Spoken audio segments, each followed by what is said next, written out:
see you for being here as we open tonight in the presence of the Lord. Father, thank you for another time, and thank you for your goodness and your mercy.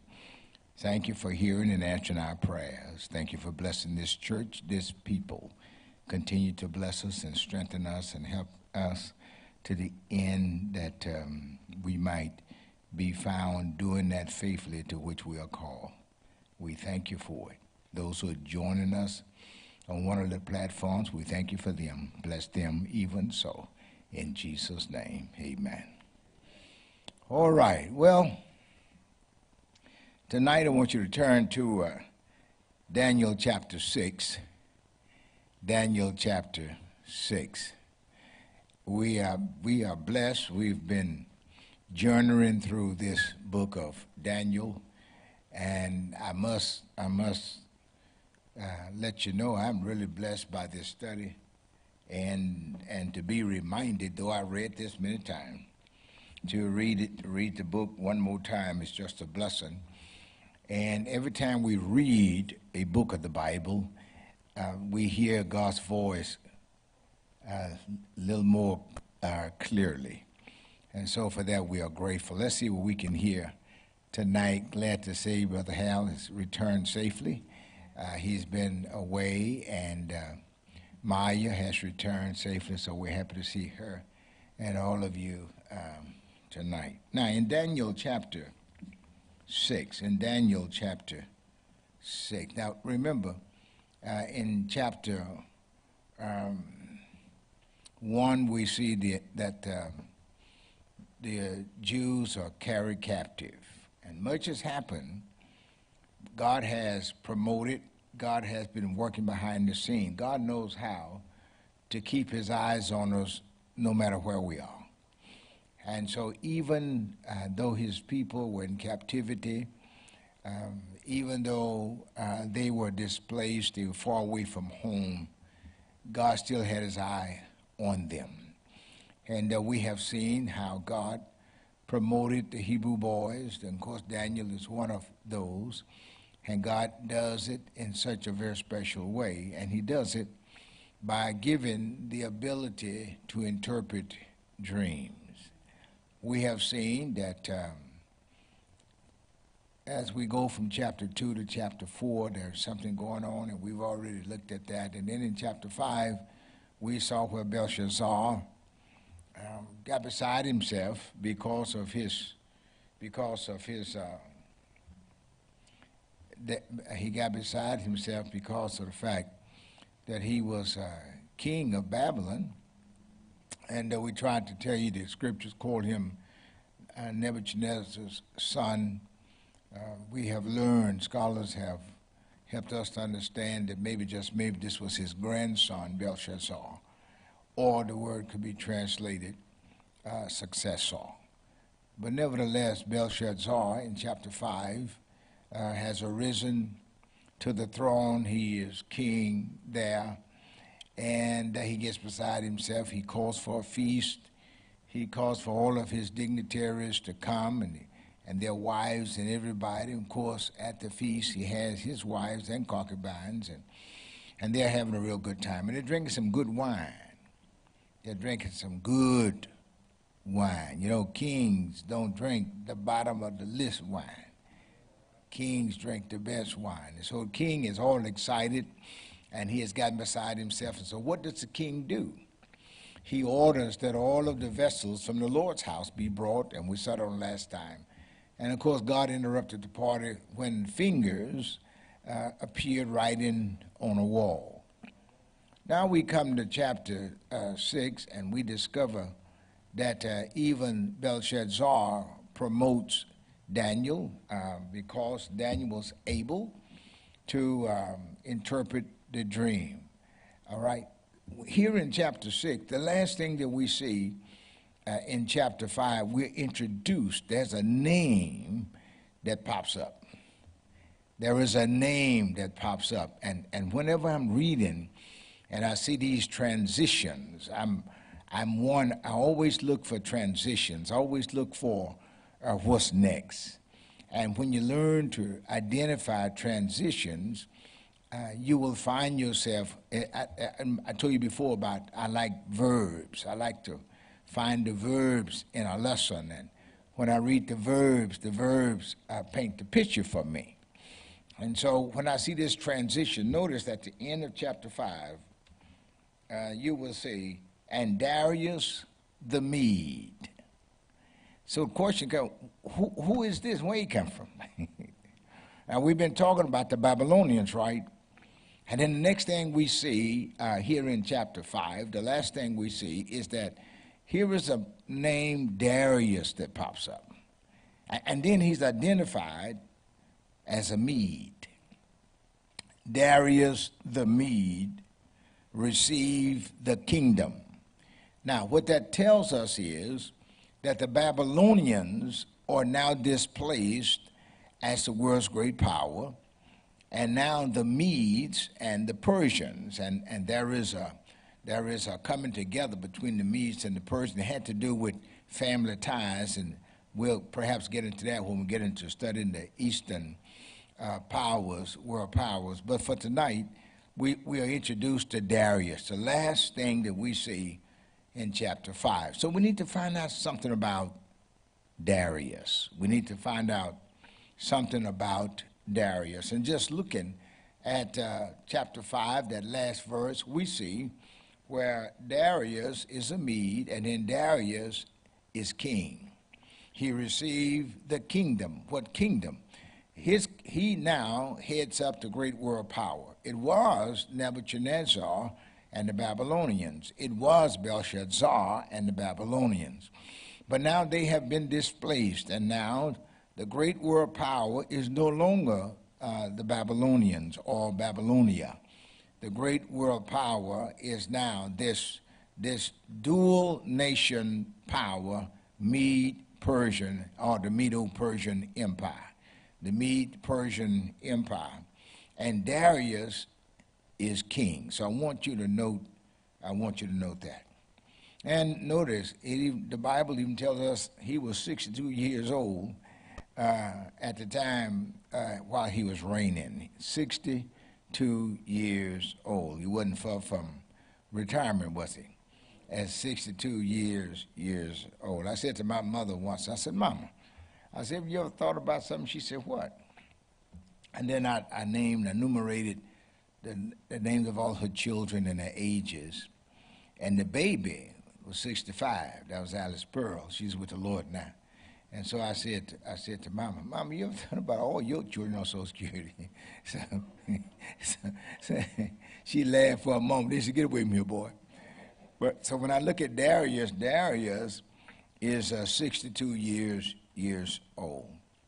And the next thing we see, he has been pushed to the front here, and we've been talking about the Babylonians, but now there is a change. There is this transition from the Babylonians to the Medo-Persians. There is this transition from the Babylonian king, who was Belshazzar, now to this Mede king, whose name is Darius. Now, what is interesting, God had already said through a prophet something about Darius, but here he is. Now notice verse 1 of chapter 6 says, it pleased Darius to promote people to some offices. Now this word satraps just literally means governors of provinces. These are governors of certain areas in the kingdom. So these were men who were given great authority. So what Darius did was, since this kingdom is so vast, this is a vast kingdom. And so what Darius does, Darius names governors over different provinces. He divides his empire into provinces, and he names these 120 governors, or satraps. And you're going to see some names as you read in chapter 6 of governmental officers or figures. And so you just say to yourself, these are government folk who have authority. You got it? Okay. We don't call them satraps anymore and that kind of thing, but we discover here that Darius divides the kingdom into areas called provinces, and he names these governors over these provinces. And then what he does, he names three men. He names three men to be coordinators for the governors. You got it? So there is a buffer role that is between Darius and the governors. All right? So here's what Darius did. Darius set up his government so that he has these 120 governors who are ruling over these different provinces, but they don't report immediately to the king. They report to the three men that Darius names between himself and these governors. Now notice verse 1 says, and over them, that means over the governors, three presidents. So now Darius has governors and he has presidents. So if you think about the fact that there are 120 of them and three presidents, that means that each president is over about 40 governors. So each president has 40 governors over whom that president would rule. Okay? Now, let's just go a little. You all getting this now? I want you to get this now. All right. And over them three presidents. One of the presidents, now don't miss this, one of the presidents is Daniel. That's a problem for some people. And you're going to see that. One of the presidents is Daniel. Now, what does that mean? Here's what you have to get. Remember, Darius has named 120 governors, and these governors are ruling over these provinces. But the governors have to report to the presidents. And one of the presidents is who? Daniel. There you go. One of the presidents is Daniel. Daniel has been promoted several times in the book of Daniel, and now he is promoted to a rank of president. So he rules now over 40 governors. Everybody with me now? All right, he rules. So these governors have to report to him, and it is Daniel's job as president to report to the king. All right, let's go a little further. So Daniel was one to whom the satraps must give account. They have to make their reports. They have to give an account to the presidents. Verse 3. Daniel, as a president, became very distinguished. Daniel, as a president, became very distinguished, more distinguished than any of the other presidents, and certainly more greatly distinguished than any of the governors. So Daniel became a man who just stood out, very, very distinguished. I want you to see that in verse 3. Above all the other presidents and the satraps. Now, how is it that Daniel was able to arise to become so distinguished? Here it is. He had an excellent spirit. Another way of saying he had a godly spirit. Another way of saying he was a good man. He was an honest man. He was a man who could be trusted. Oh, you're walking with me? Okay. So Daniel had an excellent spirit. Now, that means then that Darius could trust him absolutely. He didn't have to look back, see what you're up to. You know, some people get in a position, but they're in a position for one reason. That's so they can try to get over and move to a better position. Now, if you remember when we were, you remember Haman? Oh, Haman had one thing in mind. He didn't care who he had to step on. So let's go, now drop this. And the king planned, here's the problem. The king planned to promote Daniel over the whole kingdom. Now, what's wrong with that? Here's what you have to remember. What's wrong with that? Here's what's wrong with it. Daniel is from somewhere else. Daniel is not from that area. Daniel is a foreigner. Daniel was a prisoner. Daniel was an exile. Daniel was one who was captured and brought to that area by Nebuchadnezzar. And God has been smiling on him, and God has been blessing him. And when we get to the end of chapter 3, verse 3 of chapter 6, we know that God had blessed, and now Darius was about to promote him over the whole kingdom. And there were some satraps and some other folk, they didn't like that. They did not like the fact that Daniel, this Jewish fella, Daniel, this exile, Daniel, this one carried away captive, Daniel, this foreigner, Daniel, this stranger, even though Daniel had been there now for years. But now Daniel, the king wants to promote Daniel over the whole kingdom. Make him number one under the king. That would mean that everybody have to report to him. And the satraps didn't like that. The satraps were indigenous folk for most of them. Most of them were folk who were born and raised in that area, and they had the blood of the area in them. But the Jews were not from the area. They were non-indigenous. They were brought in. Are you walking with me? Now notice verse 4. Then the presidents, so the other two who were presidents, and the satraps, they started looking for a way to get Daniel in trouble. That's verse 4. The presidents and the satraps sought to find a ground for complaint against Daniel with regard to the kingdom. We don't want him over us. We don't want him in that position.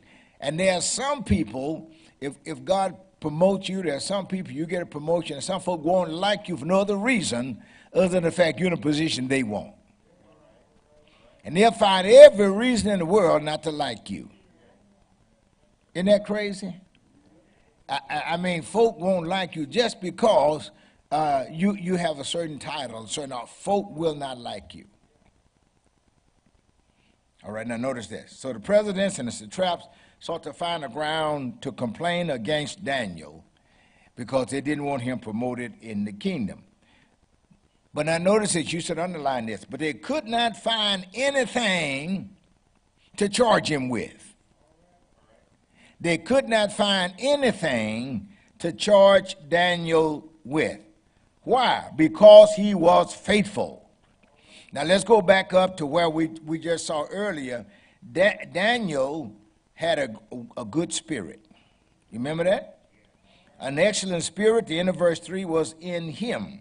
Now, when we get down at verse 4, even though these fellows were searching and plotting and looking and trying to find something, they could not find anything. So when I was looking at that, I thought about Acts chapter 13, verses 28, 29, and 30. Though they found no cause of death in him, yet desired they partly that he should be slain. There were men who tried to find reason to put Jesus to death legally. But they couldn't find anything. Get this. And in spite of the fact that they couldn't find reason to put Jesus to death legally, the Bible says they killed him anyhow. Uh-oh, watch, you'll see that same thing happening here. They could not find, any complaint, they could not find anything to charge Daniel with. Why? Because he was faithful. He was faithful. There was no error, there was no fault in him. And so here's what they said. The only way we're going to get him, that's the end of verse 5, the only way we're going to get Daniel is that we're going to have to get Daniel based on the law of his God. Now, we know he loves his God. We know he is faithful. We know he has a strong prayer life. We know he's a faithful worshiper. So if we're going to get him, we got to get him based on his relationship and his faithfulness to his God.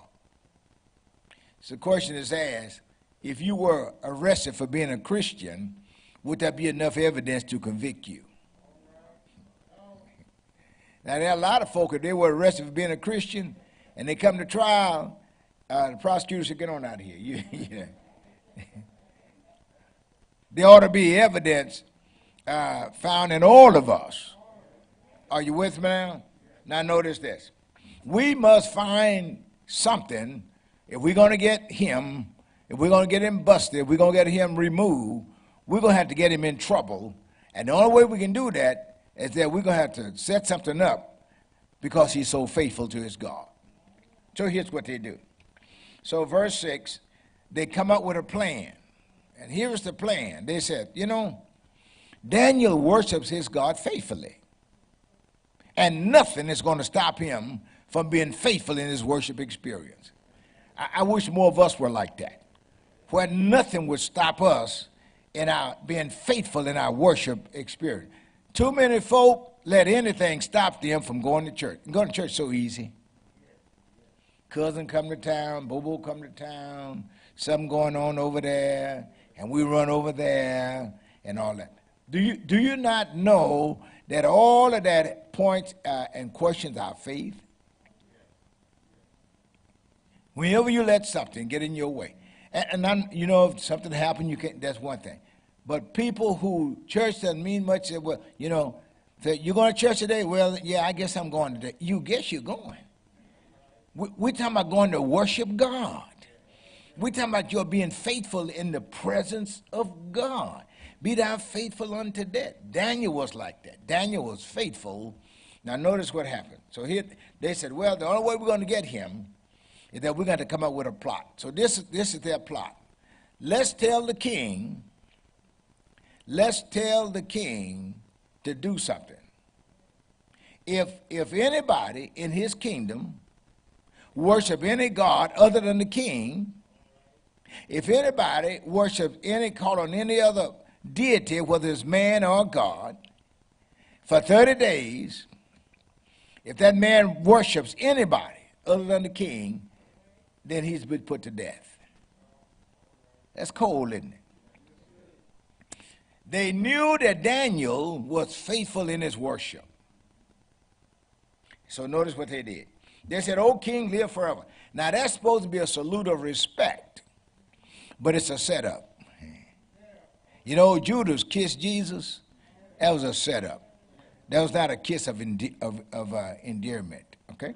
Now notice it. "O king, live forever." Now notice who's involved. Verse 7, all the presidents of the kingdom, the prefects and the satraps, the counselors and the governors agreed that the king should establish an ordinance and enforce an injunction that whoever makes petition to any god or man for 30 days, except to you, O king, shall be cast into the end of life. They shall be put to death. Now their plan was, let the lions eat them. We can get rid of them. Let the lions eat them. O king, establish the injunction and sign the document. Create this law. Make it a decree. Let it be an edict of the king. And then get this. Don't miss this. Let it be based on the law of the Medes and the Persians. Now, what does that mean? That means the law of the Medes and Persians says, anytime a law is established, it cannot be changed. Not even the king can change it. Are you with me now? Now, I want you to get this now. Now, notice it's the law of the Medes and the Persians. It wasn't the law of every nation. But the law of the Medes and the Persians said, once a law has been established, that law must be adhered to by everybody. And not even the king can dismiss, give somebody the right not to follow it. So they said to the king, now, king, listen. And I tell you what, let's do it like this, king. Make it so that it's based according to the law of the Medes and the Persians, which means it can't be changed. Well, the king liked the idea of being seen as a deity. The king liked the idea of people worshiping him. And so the king said, that's a good idea. They said, well, sign right here, king. You notice it's right there. You see it said, and sign right here. Then king signed the document, and this thing was established. Now notice the last part of verse 8, and I want you to make a note of this. cannot be revoked. You see that? It cannot be revoked. We're going to see that again. It cannot be revoked. Then King Darius signed the document. Why would he sign this document? Because he liked the idea of being put on a level with God. He liked the idea of being worshiped. When you go back and you read human history, you'll discover that men love to be worshipped. Man became a king, a monarch, became an emperor, whatever. They love to be worshipped. When we were in Egypt and we went to the Great Pyramids, and I learned that the pyramids was built for a reason other than I had thought.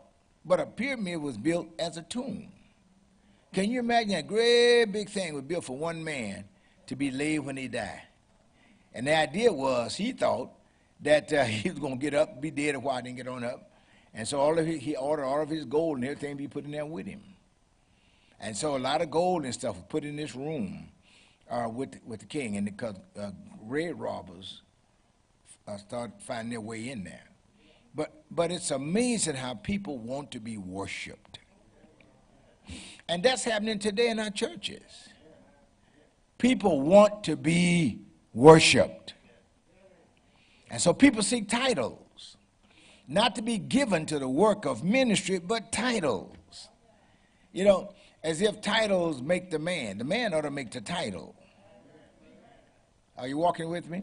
Okay, now notice this. So when Daniel knew that the document had been signed, what would Daniel do? Well, he went home.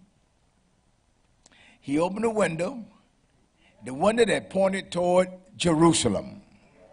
Why would he open the window toward Jerusalem? 2 Chronicles 7, verses around 6 and 7. You'll see why. Because there was a prayer made in the temple that if anything goes wrong with the folk, they look to this place and pray, you'll hear from heaven. And the Lord said, if my people who are called by my name, you remember that, don't you? 2 Chronicles 7:14. Some people just snatch that out and they wave it like a flag and they go down the road. But that meant something in context. And so here it is. So Daniel goes, he opens a window toward Jerusalem, and he prays. Why did he do that? That was his custom. He met the Lord faithfully in prayer every day. Now notice, when Daniel knew that the document had been signed, he did not stop what was his practice. He did not stop what was his custom. So what did Daniel do? Daniel went to his house, he opened his window toward Jerusalem, got down on his knees. Wait a minute, something going on here. Hold your finger right there. He got down on his knees. You see that? And go back up to verse, what is that, 7. Go back to verse 7. Whoever makes petition, whoever calls on praise to any god or man for 30 days, except you, O king, shall be cast into the den of lions. Daniel goes home, gets on his knees, and calls on the Lord. Are you all getting it? I want you to see this picture. The law said you can't do that. Daniel said, I got to do it. I wish more people had a good case of the can't help it. When you walk so close to him and you talk with him and you have a prayer life. Are you walking with me? And so Daniel went home, opened the window toward Jerusalem, got on his knees, and notice what it says, and prayed. Morning, noon, and night, Daniel went home, got on his knees, and prayed. And notice something else he does. He doesn't say, oh, Lord, help me. They're going to get me. He just began to praise God, thank God. Lord, you've been so good to me. You know, people get caught up on what they want, what they think they need, and they fail to worship. But Daniel, in the face of being thrown into a den of lions, Daniel offers God thanksgiving. Are you walking with me? Daniel offers God, he worships with a prayer of thanksgiving. And that's what the text says. So he prayed, he gave thanks for his God, as he had done all the time, as was his custom. What's your custom? What is your custom?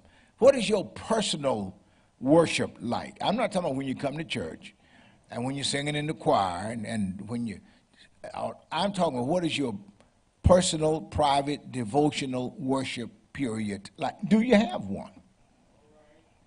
Can it be said that you worship the Lord privately and personally? And does that worship affect your life? Daniel went and he did as he had always done. The men who came up with that idea to get him, remember what they said, the only way we can get Daniel, we got to get him as relates to the law of his God. They were right, weren't they? So what they did a stakeout.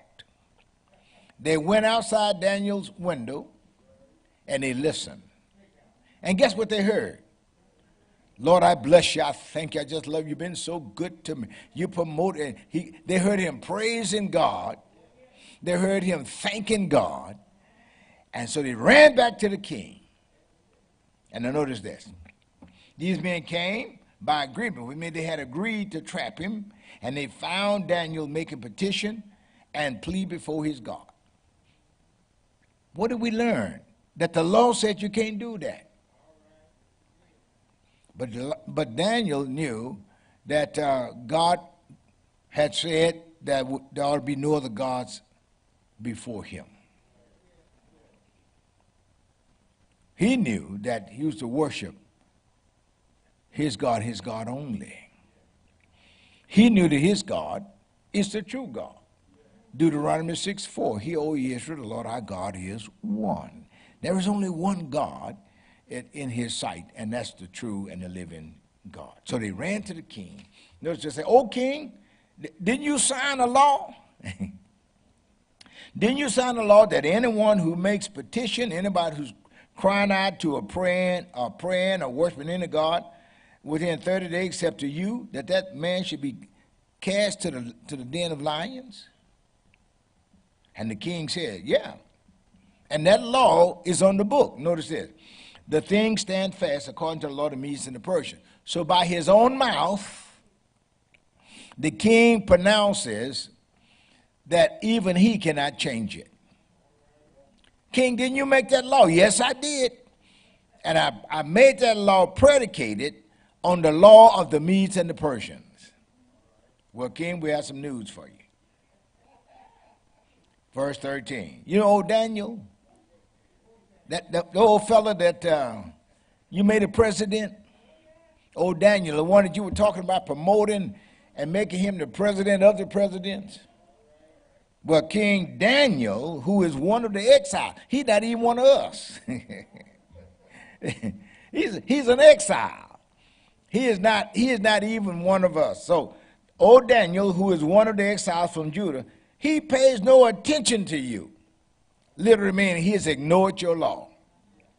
The law that you established based on the law of the Medes and the Persians, Daniel has ignored your law. O king, or the injunction you have signed, but makes his petition 3 times a day. Another way of saying, he is still praying 3 times a day. He is doing now what he was doing before you made the law. And king, you know he knows the law is at hand. Everybody knows that this law has been declared and decreed, and everybody knows that nobody's to pray or call on any God but you for 30 days. And king, he has ignored your law. And your law is predicated on the law of the Medes and the Persians. Your law, king, cannot be changed. Not even the king can change it. So Daniel, who was one of the exiles from Judah, pays no attention. Then the king went. He was so distressed, and he started trying to figure out how could he deliver Daniel. The king realizes that he's been set up. he realizes that Daniel is the pawn in the game. And he realized that this Daniel, of whom he had thought so much, and this Daniel whom he had promoted to be a president, this Daniel whom he was about to make president of the president, this Daniel that he was about to make overhaul the whole kingdom, this Daniel now must be cast into the lion's den. The king is distressed. He doesn't like it, but he's bound by his own law. You walking with me? So notice what the text said. He set his mind, he started trying to figure out a way how he could deliver Daniel. And he tossed with it all day long until the sun went down. He was struggling with, how can I rescue Daniel? No doubt he called in his lawyers and called in his advisors and tried to find a way. But being reminded, you made that law predicated on the law of the Medes and the Persians. King, you cannot go back. There is no way. I know you love him. I know he's your friend. I know he's been a blessing to you. He's been a blessing to many people. But King, the law says he must be cast into the lion's den. Now notice this. He labored till the sun went down, struggling, trying to find a way to rescue Daniel. Then these men came, and they're all in agreement now. We got Daniel, and there's nothing the king can do about it. All right, now notice this. So these men came by agreement to the king and said, "Know, O king, that it is the law of the Medes and the Persians." So right next to this verse, you ought to put verse 8, and next to this verse, you ought to put verse 7 and 10, all these verses that keep popping up about the law of the Medes and the Persians. Next to mine, I always write these change reference passages. So when I read it, it reminds me to look back over there again. So here we find out, they say to him, "Know, O king, that it is the law of the Medes and the Persians, that no injunction or ordinance that the king establishes can be changed." So they throw it in the king's face. You can't change it. You can't change it. Daniel must be cast into the lion's den. Then the king commanded, had Daniel brought. Daniel was placed in the lion's den. And then the king, very interesting, says to Daniel, "May your God, whom you serve continually," another way of saying, may your God, whom you serve faithfully, deliver you. The king could not deliver Daniel because of the law, the Medes and the Persians. But the king said, "I'm praying that your God, whom you serve so faithfully," because the king knew, get this now, that Daniel was in trouble because of his faithfulness to God. The king knew that Daniel had been set up at praying 3 times a day, and the king knew that Daniel had not wavered because his faith, his confidence was in God. And so the king says, "May your God, whom you serve continually, deliver you." And then a stone was brought. The door to the den is sealed, so Daniel cannot escape. So the king went to his palace, and he spent the night, interesting, fasting. Now don't miss that. This is a Mede king. This is over in the area of Babylonia. He spent the night fasting. What does one do when one is fasting? One denies himself and gives himself before God. All night long, the king is interceding for Daniel. Please, ma'am, please, sirs, don't miss that. The king is interceding for Daniel. He's fasting. He is praying. He's calling on the Lord, to be very God and do what only God is able to do. Daniel is in the lion's den, but his confidence is God is able to deliver Daniel. The king has confidence. Isn't that something? The king, this Mede king, Darius, is fully confident that Daniel's God is able to deliver him. Wow. Think about that for a moment. He believes that Daniel's God is able to deliver. I want you to see this as we move toward a close. May your God, whom you serve faithfully, may your God, whom you serve continually, may your God, whom you serve without changing, may your God deliver you. The stone is set. The king has to place his seal on the stone, which says nobody can move it. Once a king put his seal, that means that stone can't be moved without the king's order. So the king sets his seal on the stone. He went home. He went to his palace. He spent the night fasting. No diversion was brought to him, and sleep fled from him. So he did not entertain any business, king business, in the kingdom business. Nothing was brought before him. The king shut off everything else, and all night long he couldn't sleep. Kings don't usually worry when a man is put to death.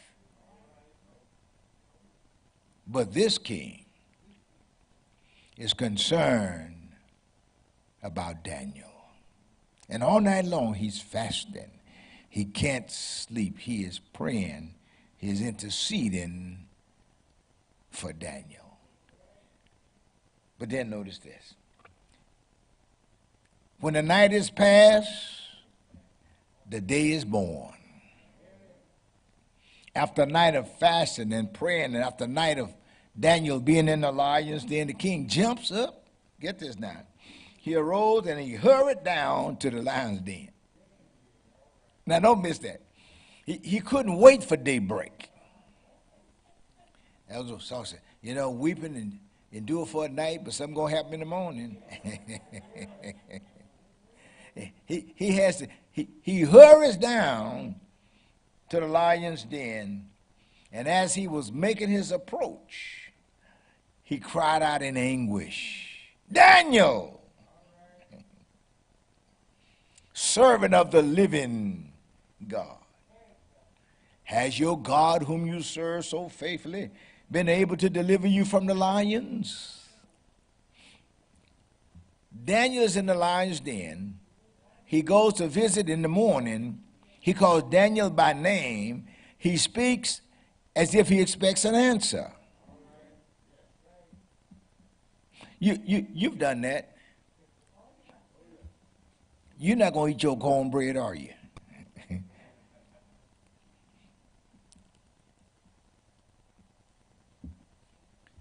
Daniel, has your God whom you serve so faithfully, has he delivered you from the lions?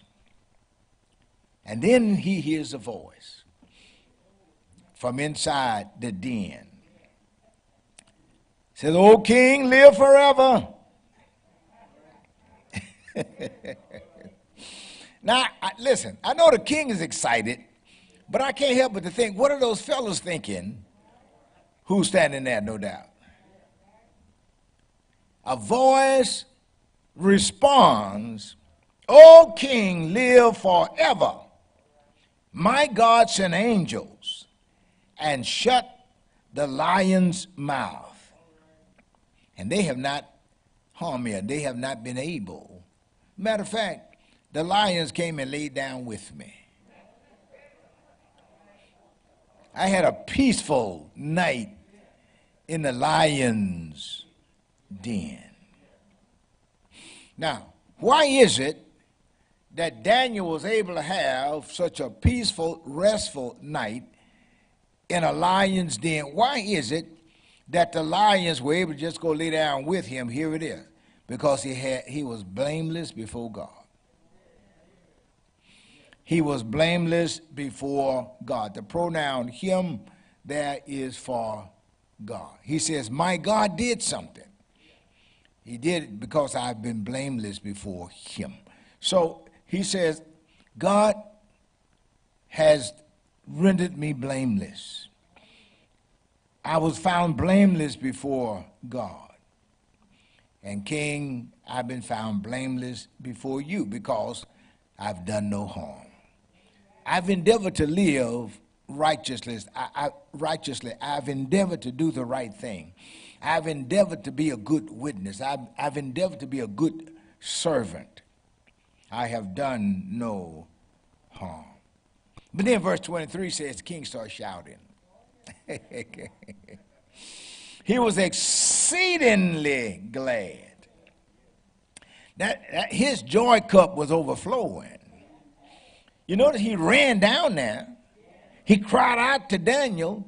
Daniel answered him, and he had himself a shouting good time. Then the king was exceedingly glad and commanded that Daniel be taken up out of the den. Get Daniel out of there. Now, the law had been fulfilled because the law said that he had to be cast into the lion's den because he had worshiped other than worshiping the king. So the law was fulfilled. He was cast in. Now here's the thing. Whatever law man makes, God has a bigger law. And whatever man is able to do, God is able to undo. He had done it with the Hebrew boys in the fiery furnace. And now he does it with Daniel in a lion's den.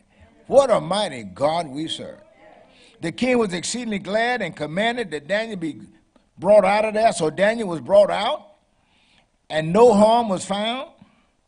Why? Because he trusted in God. I trust in God. Wherever I may be, out on the land or on the raging sea. You know, you just got to trust him.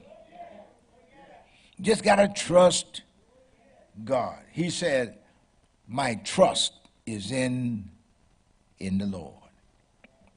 So here's what the king did. King turned around and said, go get those rascals.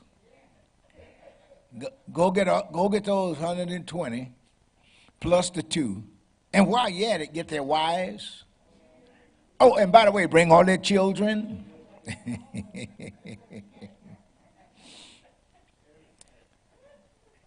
Israel, I'm not making that. And the king commanded those men who had maliciously accused Daniel were brought and cast into the den of lions. They, their children, their wives. And before they hit the bottom, the lions had already attacked them and broken their bones in pieces. Did you all hear that? Now, Daniel was in the den all night long, and nothing happened. Before they hit the bottom of the den, the lions were already snatching them out the air. While they were, I tell you, God can turn a situation around. Now, notice what Darius does. Then King Darius wrote to all the people, nations, and languages that dwell in the earth, because he is the supreme ruler of the people. All different languages and people. I mean, they had conquered all these folk. These were people who had to answer to them. Okay? And here's what Daniel said. Peace be multiplied to you. Wait a minute. That sounds like somebody who loved the Lord. Peace be. Paul used that a lot, didn't he? Peace be multiplied unto you. I make a decree that in all my royal dominion, people are to tremble and fear before the God of Daniel. So he makes a decree that everybody in the kingdom is to worship God, the true and the living God. Sometimes God allows us to go through stuff and without realizing while we're going through, it may be a painstaking experience, but maybe, just maybe, God is doing something that's bigger than the immediate picture. Now, Daniel was in the lion's den, but God was working on the king. And the king puts forth a decree and orders that everybody in the kingdom is to tremble in the presence of God. Wow. I want you to hear this. Peace be multiplied to you. I make a decree that in all my royal dominion people are to tremble and fear before the God of Daniel. Why should people fear and tremble in the presence of Daniel? I'm glad y'all asked me. The answer is right there. Why? For he is the living God. Fear and tremble in his presence because he is the living God. Fear in his presence because he is enduring forever. Fear and tremble in his presence because his kingdom shall never be destroyed. Fear and tremble in his presence because his dominion shall be to the end. Fear and tremble because he delivers and rescues. And I like this. He works signs and wonders. God is able to do supernaturally. May I say that one more time? God is able to do, God does supernaturally. Men can do some stuff, but God can do anything he wants. Man is finite, God is infinite. Man is limited, God has no limit. Man lives in time, God is bigger than time. So I hear Darius saying, tremble in his presence. He delivers and rescues. He knew that God had delivered Daniel. He works signs and wonders. Not only here on earth, but God works signs and wonders in heaven.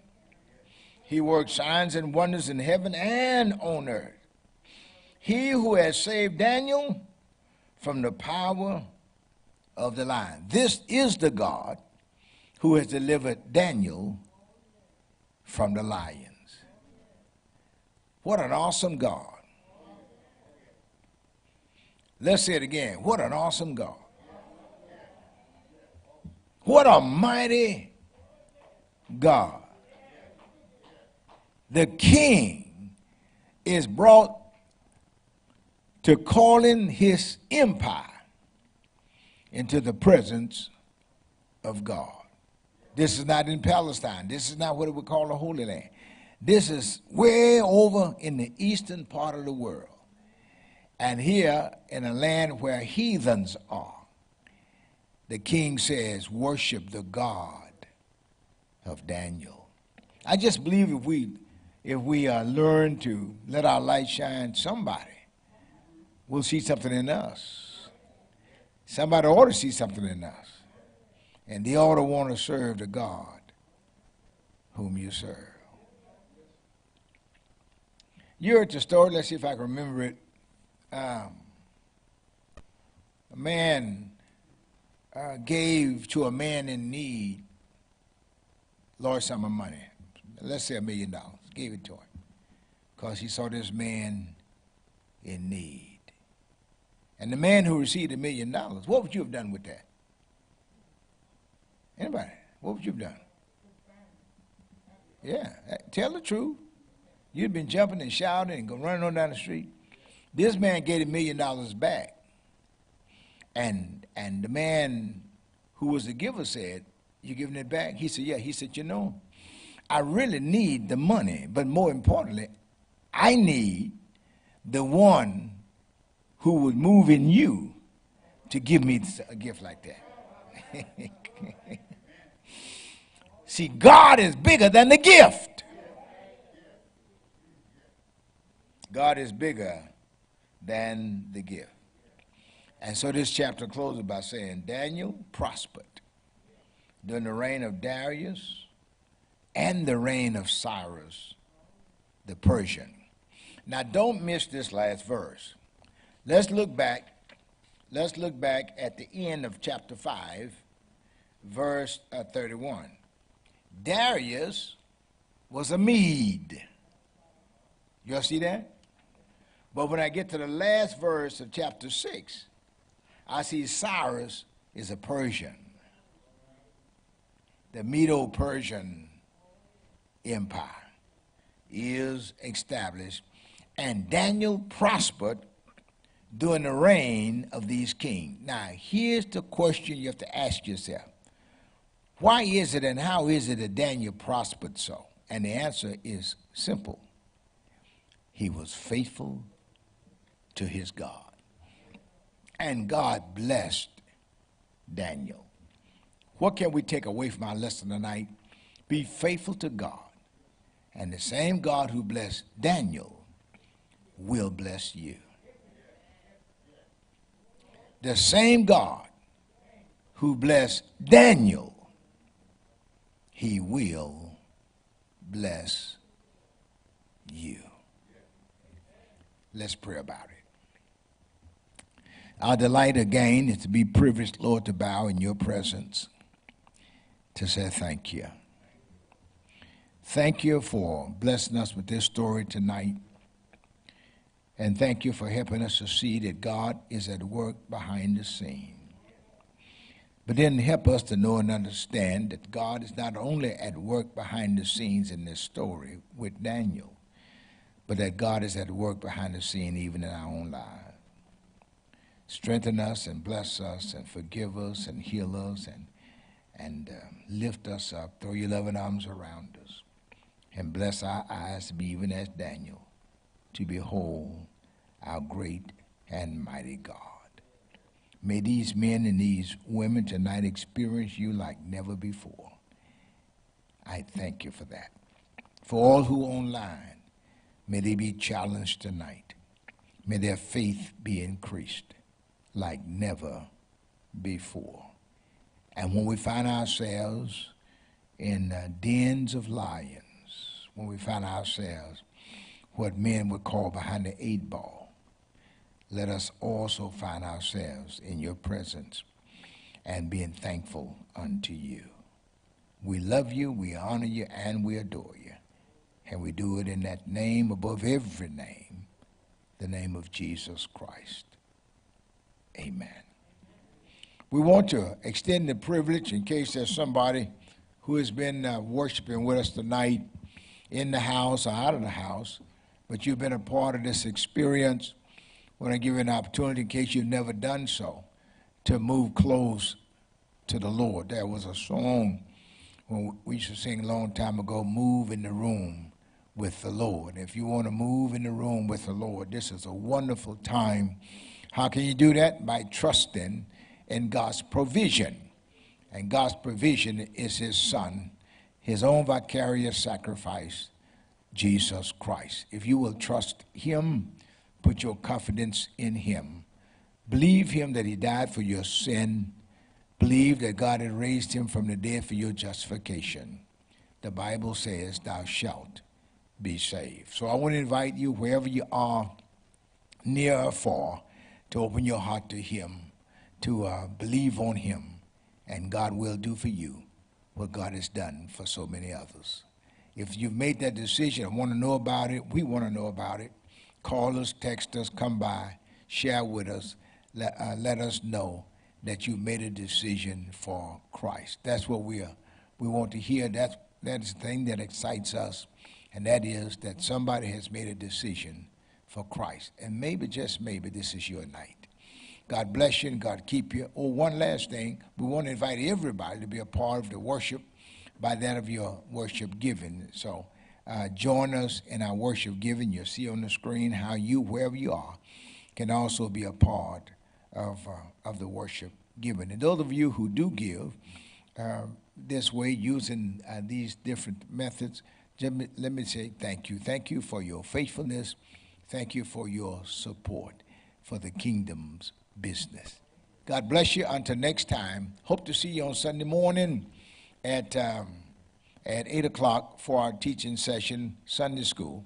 And by the way, if you have children, have your children to log in tomorrow night and join us for our discipleship hour with our children. And hope to see you tomorrow night. All right? If you need information about logging in, just call us. We'll be happy to give you that information. Until then, God bless.